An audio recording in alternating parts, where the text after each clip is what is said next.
तो जी राम राम सब ने। आप सब कैसे हो? आप सब मस्त हो गए, सेफ हो गए भाई, मजे में। मगर आप सबका फिर से स्वागत है मेरी एक और नई वीडियो में। तो सुबह सुबह होगी हूँ, सुबह नहीं भाई, 12 बज गए हैं। 12 बजे होगी हूँ मैं रेडी। रेडी क्यों हुई हूँ? क्योंकि मैं जा रही हूँ एक कथा में, सत्यनारायण की कथा। तो मैं आपको सत्यनारायण की कथा सुनाती हूँ भाई। व्लॉग को जो है पूरा देखना। कथा जितनी भी आपको समझ में आए, जितनी भी आप सुनो अच्छे से और ध्यान से सुनना।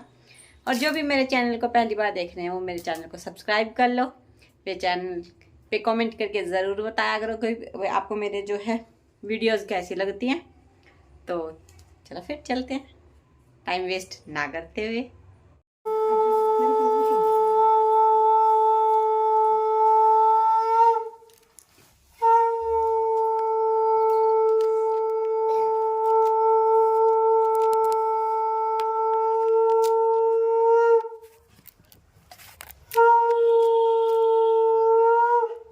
बोलिए सत्यनारायण भगवान की जय।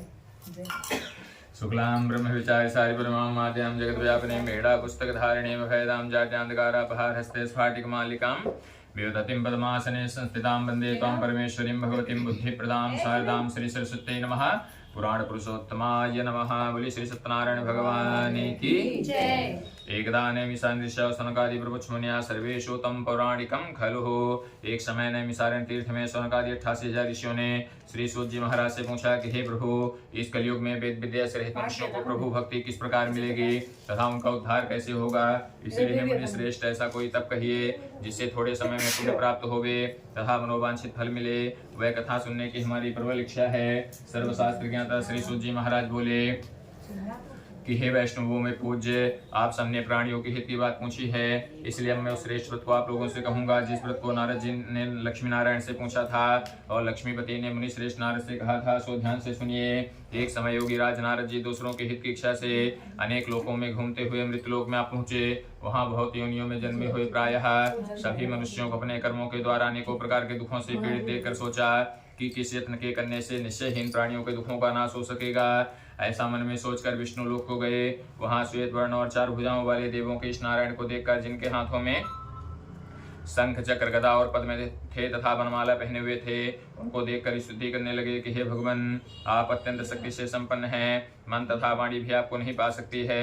आपका आदि मध्यंत नहीं है। निर्गुण स्वरूप सृष्टि के आदि भूतों भक्तों के दुखों को नष्ट करने वाले हो। आपको मेरा नमस्कार है। नारद जी से इस प्रकार की स्तुति सुनकर भगवान बोले कि हे मुनि श्रेष्ठ, आपके मन में क्या है? आपका यहाँ किस काम के लिए आगमन हुआ है? सो निसंकोच कहो। तब नारद मुनि बोले कि हे प्रभु, मृत्यु लोक में सब मनुष्य जो अनेक योनियों में जन्मे हुए हैं, अपने अपने पाप कर्मों के द्वारा अनेकों प्रकार के दुखों से दुखी हो रहे हैं। हे नाथ, मुझ पर दया रखते हो तो बतलाइए कि उन मनुष्यों के सब दुख थोड़े से ही प्रयत्न से कैसे दूर हो सकते हैं। श्री भगवान बोले कि हे नारद मुनि, मनुष्यों की भलाई के लिए आपने बहुत अच्छी बात पूछी है। जिस काम के करने से मनुष्य मोह से छूट जाता है वह मैं कहता हूँ, सुनो। बहुत पुण्य को देने वाला स्वर्ग तथा मृत्युलोक दोनों में दुर्लभ एक उत्तम व्रत है। आज मैं प्रेमवश होकर आपसे कहता हूँ कि सत्यनारायण जी का यह व्रत अच्छी तरह विधि पूर्वक करके मनुष्य आयु पर्यंत इस लोक में सुख भोग कर मरने पर मोक्ष को प्राप्त होता है। श्री भगवान के वचन सुनकर नारद मुनि बोले कि हे प्रभु, उस व्रत का फल क्या है? क्या विधान है और किसने यह व्रत किया और किस दिन यह व्रत करना चाहिए?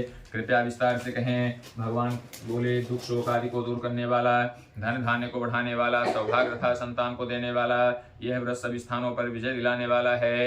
यह व्रत भक्ति और श्रद्धा के साथ किसी भी दिन किया जा सकता है। मनुष्य श्रद्धा और भक्ति से युक्त होकर सायंकाल में ब्राह्मण और बंधुओं के साथ धर्म पारायण होकर के भक्ति भाव से पूजा करें। सवाया नैवेद्य ले, केले का फल, घी, दूध, दही, गेहूं का चूर्ण लेवें। गेहूं के अभाव में साठी का चूर्ण लें और शक्कर के अभाव में गुड़ लें। सब भक्षण युक्त पदार्थ जमा करके सवाए पर अर्पण कर दें तथा बंधुओं से ब्राह्मण को भोजन कराएं। उसके पश्चात स्वयं भोजन करें। नृत्य गीत भजन आदि का आचरण कर सत्यनारायण भगवान को स्मरण करता हुआ समस्त समय को व्यतीत करे। इस तरह व्रत करने पर मनुष्यों की इच्छा निश्चय ही पूरी होती है। विशेषकर कलिकाल में भूमि पर ही मोक्ष का सबसे सरल उपाय है। इति श्री स्कंद पुराणे रेवाखंडे श्री सत्यनारायण व्रत कथायां प्रथम अध्यायः। बोले सत्यनारायण भगवान की जय। श्रीमन्नारायण नारायण नारायण भजमन नारायण नारायण नारायण गोविंद नारायण नारायण नारायण माधव नारायण नारायण नारायण सत्यनारायण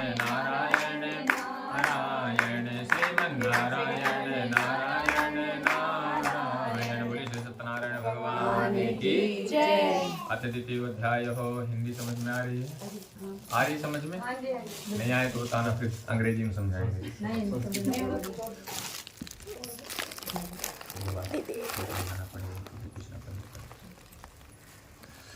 अथ द्वितीयोऽध्याय हो। सूतोवाचो, सूत जी बोले कि हे ऋषियों, अब आगे की कथा कहता हूँ, ध्यान पूर्वक सुनिए। पहले समय में उल्कामुख नाम के प्राचीन समय में सुंदर काशीपुरी नगरी में एक अति निर्धन ब्राह्मण रहता था। वह भूख और प्यास से बेचैन हुआ नित्य ही पृथ्वी पर घूमता था। ब्राह्मणों से प्रेम करने वाले भगवान ने ब्राह्मण को दुखी देखकर बूढ़े ब्राह्मण का रूप धरकर उसके पास जाकर आदर के साथ पूछा कि हे विप्र, नित्य दुखी हुआ पृथ्वी पर क्यों घूमता है? हे श्रेष्ठ ब्राह्मण, ये सब मुझसे कहो, मैं सुनना चाहता हूँ। ब्राह्मण ने कहा कि मैं बहुत गरीब ब्राह्मण हूँ, भिक्षा के लिए पृथ्वी पर फिरता रहता हूँ। हे भगवान, यदि आप इसका उपाय जानते हो तो कृपा करके कहो। वृद्ध ब्राह्मण बोले कि सत्यनारायण भगवान मनोवांछित फलों को देने वाले हैं, इसलिए हे ब्राह्मण, आप उन्हीं का पूजन करें, जिसके करने से मनुष्य सब दुखों से मुक्त होता है। ब्राह्मण को व्रत का सारा विधान बतलाकर बूढ़े ब्राह्मण का रूप धारण करने वाले सत्यनारायण भगवान वहीं से अंतर्ध्यान हो गए। तब उस ब्राह्मण ने अपने मन में संकल्प किया कि जिस व्रत को करने के लिए मुझे वृद्ध ब्राह्मण ने बतलाया है, मैं उसको अवश्य करूंगा। यह निश्चय करने पर उसे रात में ठीक से नींद भी नहीं आई और सवेरे ही हुए सत्यनारायण के व्रत का निश्चय कर भिक्षा के लिए चला। उस दिन उसको भिक्षा में बहुत धन मिला, जिससे बंधु बांधवों के साथ उसने सत्यनारायण भगवान का व्रत किया और उस व्रत के प्रभाव से वह बूढ़ा ब्राह्मण धन पुत्र आदि से युक्त हुआ और संसार के समस्त सुख भोगने लगा। इसी तरह सत्यनारायण भगवान के इस व्रत को जो करेगा वह मनुष्य सब दुखों से छूट जाएगा। इस तरह नारद जी से नारायण का कहा हुआ व्रत मैंने तुमसे कहा है। हे विप्रोम, अब मैं और आगे क्या कहूँ? तो ऋषि बोले कि हे मुनीश्वर, इस ब्राह्मण से सुनकर किस किसने इस व्रत को किया वह सब सुन कहो। हम सुनना चाहते हैं, उसके लिए हमारे मन में श्रद्धा भाव है। सो जी बोले ठीक है, जिस जिसने इस व्रत को किया वह सब सुनो। एक समय वह ब्राह्मण धन और ईश्वर के अनुसार बंधु बांधवों के साथ व्रत और पूजन कर रहा था। उसी समय एक लकड़ी बेचने वाला बूढ़ा आदमी आया और बाहर लकड़ियों को रखकर ब्राह्मण के मकान में गया। प्यास से दुखी लकड़हारा उनको व्रत करते देखकर ब्राह्मण को नमस्कार कर कहने लगा कि आप यह क्या कर रहे हैं और इसके करने से क्या फल मिलता है? कृपा करके मुझसे कहो। ब्राह्मण ने कहा कि सब मनोकामनाओं को पूरा करने वाला यह सत्यनारायण भगवान का व्रत है। इसकी ही कृपा से मेरे यहाँ धन धान्य आदि की वृद्धि हुई है। ब्राह्मण से इस व्रत के बारे में जानकर लकड़हारा बहुत प्रसन्न हुआ। शरणामृत लेकर प्रसाद खाने के बाद वह लकड़ी बेचने को चल पड़ा और अपने मन में इस प्रकार का संकल्प किया कि आज नगर में लकड़ी बेचने से जो भी धन मिलेगा उसी से सत्यनारायण भगवान का उत्तम व्रत करूंगा। यह मन में विचार कर वह बूढ़ा लकड़हारा धन लकड़ियां लेकर अपने सिर पर लेकर जिस नगर में धनवान लोग रहते थे वह ऐसे सुंदर नगर में गया। उस रोज वहां पर उन लकड़ियों का दाम उसे पहले दिनों से चौगुना मिला। तब वह बूढ़ा लकड़हारा दाम ले और प्रसन्न होकर पके केले की फली, शक्कर, घी, दूध, दही, गेहूं का चूर्ण, आटा इत्यादि सत्यनारायण भगवान के व्रत की कुल सामग्रियों को लेकर अपने घर आ गया। फिर उसने अपने सब भाइयों को बुलाकर विधि विधान के साथ भगवान जी का व्रत और पूजन किया। उस व्रत के प्रभाव से वह बूढ़ा लकड़हारा धन पुत्र आदि से युक्त हुआ और संसार के समस्त सुख भोग कर अंत में वैकुंठ को चला गया। इति श्री स्कंद पुराणे रेवाखंडे श्री सत्यनारायण व्रत कथायां द्वितीयोऽध्यायः। बोले सत्यनारायण भगवान की श्रीमन्नारायण नारायण नारायण भजमन्नारायण नारायण नारायण गोविंद नारायण नारायण नारायण राम नारायण नारायण नारायण श्याम नारायण नारायण नारायण भद्री नारायण नारायण नारायण नारायण नारायण नारायण श्री सत्यनारायण भगवान की जय। अथ तृतीयोऽध्यायः। सूतोवाचो, मेरा भी नाम नारायण ही है। नारायण नारायण। अथ तृतीयोऽध्यायः। सूतोवाचो, सूत जी कहते हैं कि हे ऋषियों, अब आगे की कथा कहता हूँ, ध्यान पूर्वक सुनिए। पहले समय में उल्कामुख नाम का एक बुद्धिमान राजा था। वह सत्यवक्ता तथा जितेंद्रिय था।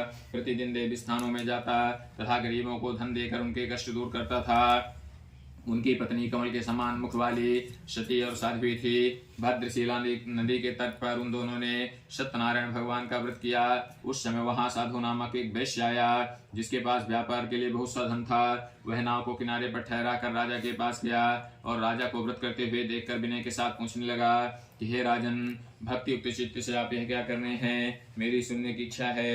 सो वैश्य बोला कि सो राजा बोले कि हे वैश्य, अपने बांधवों के साथ पुत्रादि की प्राप्ति के लिए महाशक्तिवान सत्यनारायण भगवान का व्रत व पूजन किया जा रहा है।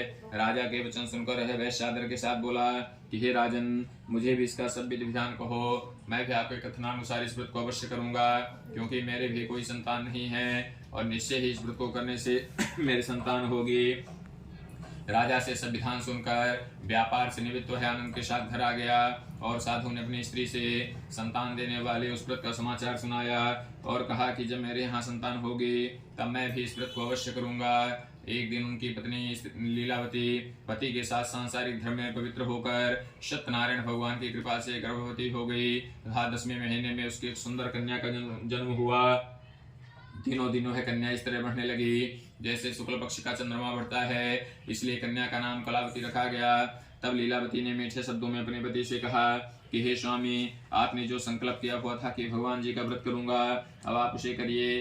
वैश्य बोला कि हे प्रिय, इसके विवाह पर करूंगा। इस प्रकार अपनी पत्नी को आश्वासन देकर वह व्यापार हेतु तो बाहर चला गया। कलावती अपने पितृगृह में वृद्धि को प्राप्त होती रही।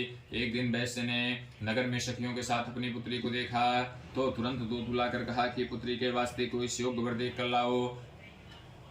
साधु की आज्ञा पाकर दूध कंचन नगर पहुंचा और वहां पर बड़ी खोजबार और देखभाल कर लड़की के वास्ते एक योग्य और गुणवान वाणिक पुत्र को ले आया। उस योग्य लड़के को देखकर साधु ने प्रसन्न चित्त होकर अपनी पुत्री का विवाह उसके साथ कर दिया, किंतु दुर्भाग्य से विवाह के समय भी उस व्रत को करना भूल गया। तब श्री भगवान क्रोधित हो गए और श्राप दिया कि तुम्हें दारुण दुख प्राप्त होगा। वैश्य साधु वैश्य अपने कार्य में कुशल साधु जामाता सहित समुद्र के समीप रत्नपुर नगर गया और वहां दोनों ससुर जमाई चंद्रकेतु राजा के नगर में पहुंचे और वहां व्यापार करने लगे। एक रोज भगवान सत्यनारायण की माया से प्रेरित कोई चोर राजा का धन चुरा कर शीघ्रता पूर्वक जा रहा था, किंतु पीछे से राजा के दूतों को आता देखकर चोर ने घबरा कर भागते हुए धन को ही चुपचाप रख दिया जहाँ वो दोनों ससुर जमाई ठहरे हुए थे। जब दूतों ने राजा के धन को रखा देखा तो दोनों को बांध कर ले गए और प्रसन्नता से दौड़ते हुए राजा के समीप जाकर बोले कि यह दो चोर हम पकड़ कर लाए हैं, देख कर आज्ञा दीजिए। राजा की आज्ञा से उनको कठोर कारावास में डाल दिया गया और उनका संपूर्ण नाव और धन आदि सब राजा ने छीन लिया। उधर भगवान सत्यनारायण स्वामी के कोप के कारण उनके घर पर जो धन रखा था सब चोर चुरा कर ले गए। शारीरिक व मानसिक पीड़ा था भूख प्यास से दुखित हो कलावती एक ब्राह्मण के घर गई। वहां उसने सत्यनारायण जी का व्रत होते देखा, फिर कथा सुनी तथा प्रसाद ग्रहण कर रात को घर आई। माता ने कलावती से पूछा कि हे पुत्री, अब तक तू कहाँ रही, बता तेरे मन में क्या है। कलावती बोली कि हे माता, एक ब्राह्मण के घर सत्यनारायण भगवान का व्रत हो रहा था, वहीं रुक गई थी। कन्या के वचन सुनकर लीलावती ने परिवार और बंधुओं से सत्यनारायण भगवान का विधि पूर्वक पूजन किया और वर मांगा कि मेरे पति और दामाद शीघ्र घर आ जाएं। साथ ही प्रार्थना की कि हम सबका अपराध क्षमा करो। भगवान सत्यनारायण ऐसे वृष्टि संतुष्ट हो गए। उन्होंने स्वयं राजा चंद्रकेतु को सपने में दर्शन देकर कहा कि हे राजन, दोनों बंदी वैश्य प्रातः ही छोड़ दो और उनका सब धन जो तुमने ग्रहण किया है वह भी दे दो, नहीं तो मैं तेरा धन राज्य पुत्र आदि सब नष्ट कर दूंगा। राजा ने भगवान की आज्ञा मानकर दोनों वाणिक पुत्रों को कैद से मुक्त कर सभा में बुलाया। दोनों ने आते ही राजा को नमस्कार किया। राजा मीठे वचनों में बोला कि हे महानुभावों, भावी बस ऐसा कठिन दुख आपको प्राप्त हुआ है, आप कोई भय नहीं है। ऐसा कहकर उनको नए नए वस्त्राभूषण पहनाए तथा उनका जितना धन लिया था उससे दुना धन दिलवाकर आदर सहित विदा किया। दोनों वैश्य अपने घर को चल दिए। इति श्री स्कंद पुराणे रेवाखंडे श्री सत्यनारायण व्रतकथायां तृतीय अध्यायः। बोले सत्यनारायण भगवान की जय। बोले बांके बिहारी लाल की जय। श्री कृष्ण गोविंद हरे मुरारी।